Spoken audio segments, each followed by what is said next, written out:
semuanya, apa kabar? Mudah-mudahan selalu sehat dan semakin semangat menjalani ibadah puasanya. Kami ucapkan selamat datang di channel Nonton Film, di mana channel ini akan menyajikan alur cerita film. Dan konten pertama dalam channel ini, kita akan nonton film yang berjudul The Marksman. Film yang dibintangi aktor laga ternama Liam Neeson yang sudah berusia 68 tahun ini, kembali menguasai box office Amerika Serikat selama musim pandemi. Film yang disutradarai oleh Robert Loren ini menceritakan tentang seorang peternak dan pensiunan marinir yang tinggal di kota Arizona yang membantu seorang bocah lelaki melarikan diri dari kartel narkoba Meksiko. Kalau gitu, langsung kita mulai ulas alur ceritanya. Cerita diawali dengan kemunculan seorang bocah laki-laki di negara Meksiko. Ia tampak berada di lingkungan yang kurang terawat. Namun begitu, dia tinggal di sebuah rumah dan hidup berbahagia bersama ibunya yang sangat menyayanginya. Lalu tiba-tiba kemudian sang ibu mendapatkan telepon dari saudaranya yang menyuruh untuk mereka pergi sekarang juga karena akan ada serombongan kartel mafia Meksiko yang akan mencari dan mengejar mereka.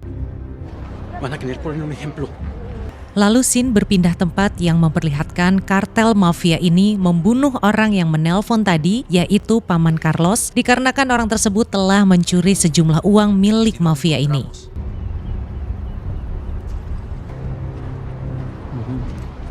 Traicionaste el cartel, Carlos. Va a chingar tu familia.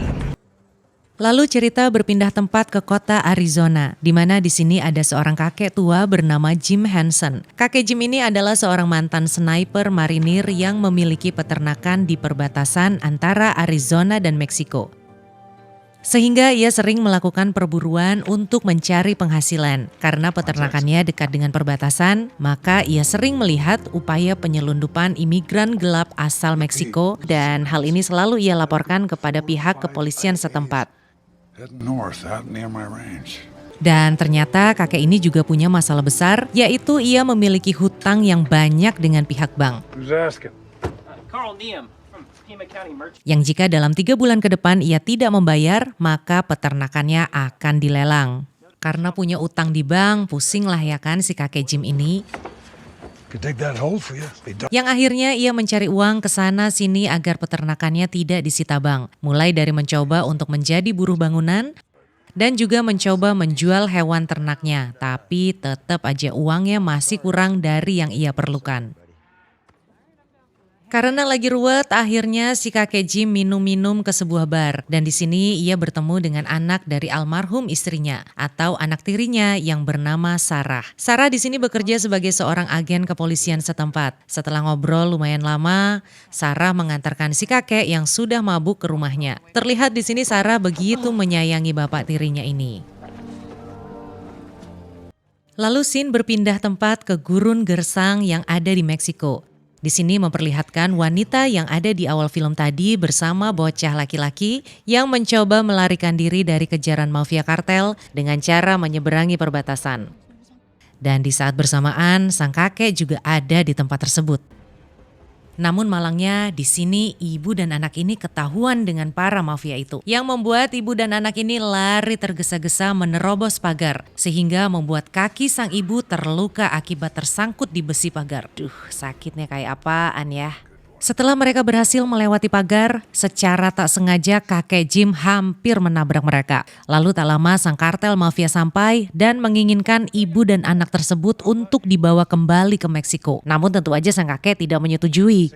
Dan terjadilah baku tembak yang mengakibatkan satu orang mafia terbunuh oleh senapan si kakek. Dan yang terbunuh ini ternyata ia adalah adik dari ketua mafia geng itu. Dan lalu dendamlah pasti si ketua mafia ini sama si kakek. Dan ternyata ketika peristiwa tembak-tembakan tadi terjadi, si ibu dari anak itu juga terkena peluru di bagian perut. Sehingga ibu tersebut tewas. Namun sebelum ibu itu tewas, ia menitipkan wasiat kepada si kakek untuk menjaga anaknya, yaitu Miguel. Dan mengantarkan anaknya kepada saudaranya yang ada di kota Chicago. Beberapa saat kemudian, kepolisian datang di mana sang anak tiri dari si kakek yaitu Sarah yang ikut menyelidiki kasus ini dan menceritakan bahwa kartel akan terus memburu mereka. Sarah juga menyarankan kepada ayah tirinya untuk menjauhkan diri dari para mafia dan si Miguel dibawa ke kantor polisi. Kemudian di pagi harinya, sang kakek terbangun di dekat perbatasan dan tak sengaja melihat di mobilnya terdapat sebuah tas berisi uang yang sangat banyak. Tas ini adalah milik si ibu yang meninggal tadi malam dan tertinggal, dan hal ini membuat kakek Jim teringat dengan pesan dan janjinya kepada sang ibu untuk mengantarkan anaknya sampai ke Chicago. Lalu sang kakek bergegas ke kantor polisi di mana sang anak ditahan sementara. Namun ternyata di luar kantor polisi, sang mafia melihat sang kakek mengeluarkan si anak dari kantor polisi dan membuat para mafia ini semakin marah. Lalu mafia-mafia ini melampiaskan rasa marah mereka dengan cara membakar rumah sang kakek hingga hancur. Di tengah perjalanan mereka berhenti untuk mengisi bensin dan membeli peta. Old school banget ya, masih pakai peta. Padahal zaman sekarang udah pada pakai GPS. Lalu kakek Jim menyempatkan untuk menelpon anak tirinya guna mengabarkan bahwa ia baik-baik saja. Karena si kakek Jim menggunakan kartu kreditnya, terlacaklah keberadaannya oleh para mafia. I can do 900 for both. Di tengah perjalanan si kakek membeli senjata karena tahu bahwa para mafia mengejar mereka. Walaupun si kakek tidak terlalu mengenal si anak, namun naluri kekakeannya sangat besar. Kakek Jim terlihat mengurus dengan baik si anak dengan membelikan baju, membelikan makanan, dan mencarikan penginapan yang layak. $39 plus tax, credit card and ID please. Dan ketika mereka hendak tidur, Jackson, anjing milik sang kakek berlari keluar kamar. Dan hal ini membuat si kakek melihat bahwa mafia telah sampai ke penginapan mereka. Jackson! Sehingga mereka segera pergi dari penginapan tersebut.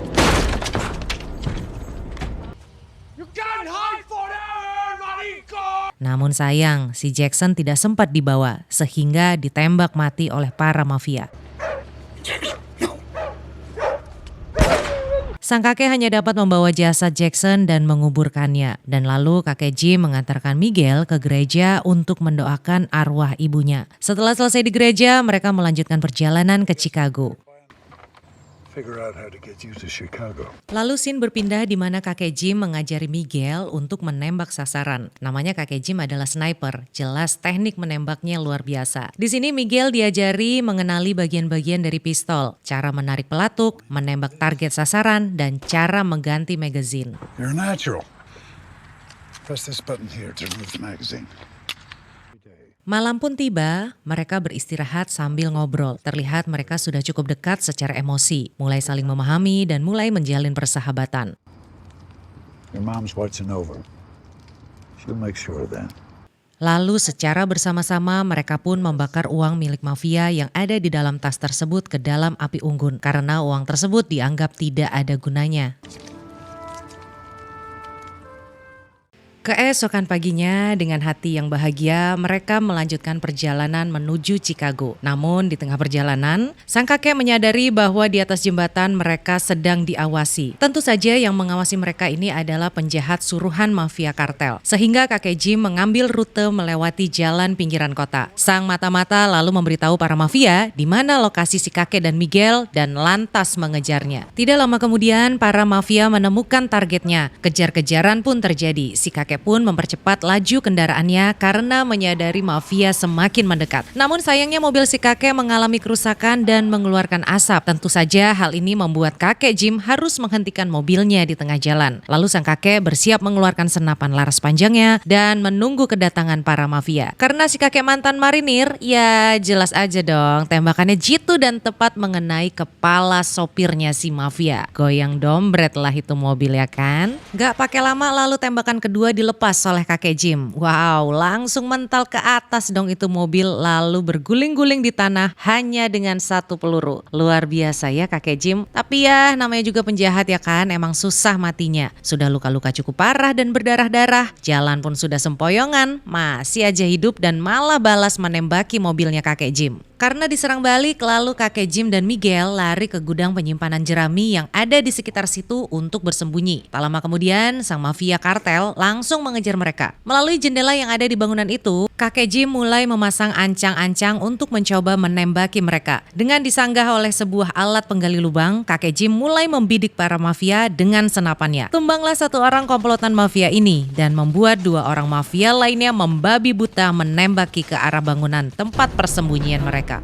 Lalu sang kakek menyusun strategi dengan meminta bantuan kepada Miguel untuk mengalihkan perhatian para mafia itu dengan menembak ke arah pintu. Cerdas juga ya biarpun sudah sepuh. Dan karena umpan alih itu membuat sang kakek dapat melumpuhkan satu mafia lagi. Sekarang tinggal satu nih, ketua mafianya yang tersisa yang masih hidup. Biasalah ya, yang namanya ketuanya akan berada di bagian akhir. Tak lama kemudian ketua mafianya berhasil masuk ke bangunan, gudang di mana Miguel bersembunyi. Namun yang namanya bocah ya kan, kalau ngumpet ya pasti nggak hati-hati. Jatuh dong itu si Miguel dan langsung ditangkap oleh sang mafia. Di saat yang sama kakek Jim mencari Miguel dan disinilah pertemuan final antara kakek Jim dan ketua mafia kartel, di mana si mafia sudah menyandra si bocah. Lalu sang kakek memberikan semacam kode ke Miguel dengan harapan Miguel masih mengingat pelajaran menembak yang diberikannya. Dan lalu Miguel mengerti arti kode tersebut. Dengan satu gerakan cepat dari Miguel, terlepaslah magazine dari cangkang pistolnya. Namun tanpa disadari sebuah peluru terlanjur terlepas dan menembus perut kakek Jim. Walaupun begitu, pertarungan tangan kosong pun terjadi. Dengan perut yang terluka akibat tembakan, kakek Jim masih mampu melawan ketua mafia dengan luar biasa. Dan dengan pistol yang ada di tangan Miguel, dengan satu tembakan saja lumpuhlah ketua mafia ini. Sebelum tewas, si ketua mafia masih sempat mengembalikan lencana marinir milik kakek Jim yang sempat dia ambil ketika membakar rumah si kakek. Lalu dengan pistol yang masih berisi peluru, kakek Jim malah memberikan pistol tersebut kepada si mafia.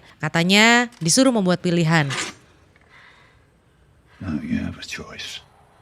Dan pilihan yang diambil oleh mafia adalah menembak dirinya sendiri. Setelah semua komplotan mafia kartel tewas, kakek Jim dan Miguel melanjutkan perjalanan yang diiringi dengan turunnya senja di langit. Indah banget ya pemandangannya. Dan lalu mereka pun mencari tumpangan ke mobil yang lewat untuk menuju Chicago. Pada hari Sabtu mereka sampai di kota Chicago, kota yang menjadi tujuan perjalanan panjang mereka selama ini, kota di mana keluarga Miguel tinggal. Kemudian mereka sampai di sebuah rumah bercat putih yang beralamat sesuai pesan ibu dari Miguel. Sebagai kenang-kenangan, kakek Jim memberikan lencana marinir miliknya kepada si bocah, yang diterima dengan senyuman oleh Miguel. Dan Miguel menganggap kakek Jim adalah pahlawan penyelamatnya. Dengan langkah ragu-ragu, Miguel mendekati rumah tersebut dan didukung oleh anggukan kakek Jim, lalu Miguel mengetuk pintu rumah tersebut. Pintu dibuka dan histerislah keluarganya ketika melihat Miguel dan seketika itu juga memeluk erat dirinya. Keluarganya tidak menyangka Miguel akan sampai dengan selamat ke kota Chicago dari Meksiko. Ketika Miguel menoleh ke belakang, kakek Jim sudah tidak ada. Ternyata kakek Jim sudah pergi menaiki bus untuk kembali pulang. Di sini kondisi kakek Jim sudah sangat lemah. Ia berjalan dengan tertatih-tatih menahan rasa sakit akibat tertembak di bagian perutnya. Darah pun sudah membanjiri bajunya. Lalu kakek Jim merebahkan kepalanya dengan raut wajah tersenyum. Ia bahagia telah menunaikan wasiat yang diamanahkan kepadanya, walau apapun itu taruhannya. Ia pun bahagia karena di sisa umurnya ia dapat membantu dan memberi kebahagiaan kepada orang lain.